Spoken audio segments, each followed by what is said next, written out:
All right, welcome to our feasibility study for Noah, Luke, Mike, and I. We'll go ahead and we'll get started here. So our question, stigmatic gnathic stimulation for balance improvement in persons with Parkinson's disease. Sounds like a bunch of hoopla or gibberish if you just read it like that. But basically in normal language, that means, does chewing gum help people with Parkinson's disease improve their balance? And why is this question important? Well, people with Parkinson's disease, as we know, have decreased balance and therefore greater risk for falls. And falls are associated with adverse healthcare outcomes. And so we'd like to avoid falls if we can. Current research has shown that in healthy populations, chewing gum has improved functions related to balance. And so we're hoping that the same thing also applies for patients with PD.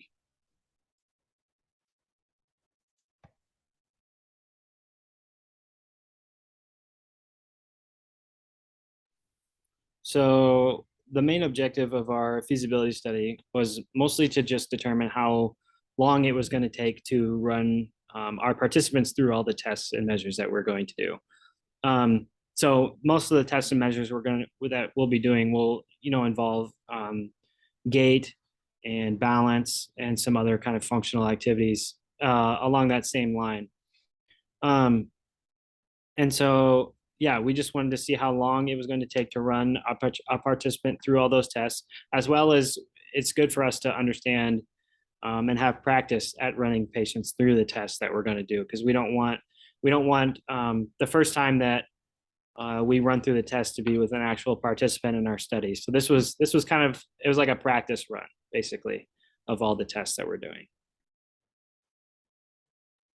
So what did we do? We ran participants through the mini best test and the functional gait assessment. We used the Virtue Sense, which is just like a video camera AI system. And then we used it specifically for the tug test. So it watched people get up from the chair, recorded their stride length and the time it took them to perform the test. We also did other balance tests like walking with your eyes closed, stepping over various objects. We had people lean into our hands and then we let them go and saw how many steps it would take them to recover. And that's about it. There are a couple other things, but that's a good summary, I'd say. So for our results, our average functional gait assessment time was 5 minutes and 19 seconds, and our average mini best time was 12 minutes and 55 seconds. So in total, our average time combined was about 18 minutes and 22 seconds. But throughout like our first test compared to our last test, we had some pretty significant improvement in terms of time, and we became a lot more just familiar and comfortable with the test that we were doing. So it went a lot more smoothly the last one compared to our first few. Yeah, so kind of like Noah was just saying, you can see we cut back on a lot of the time it took to conduct the test. We got it from about 20 minutes to 15 minutes.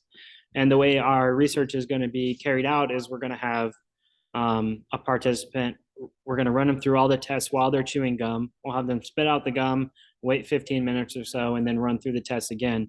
So this could take around 45 minutes of testing. So we just wanted to be sure that we could kind of be sure that we're efficient with our time carrying out all the tests.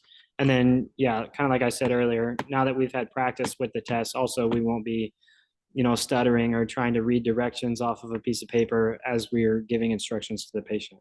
So this was all in all pretty successful feasibility study.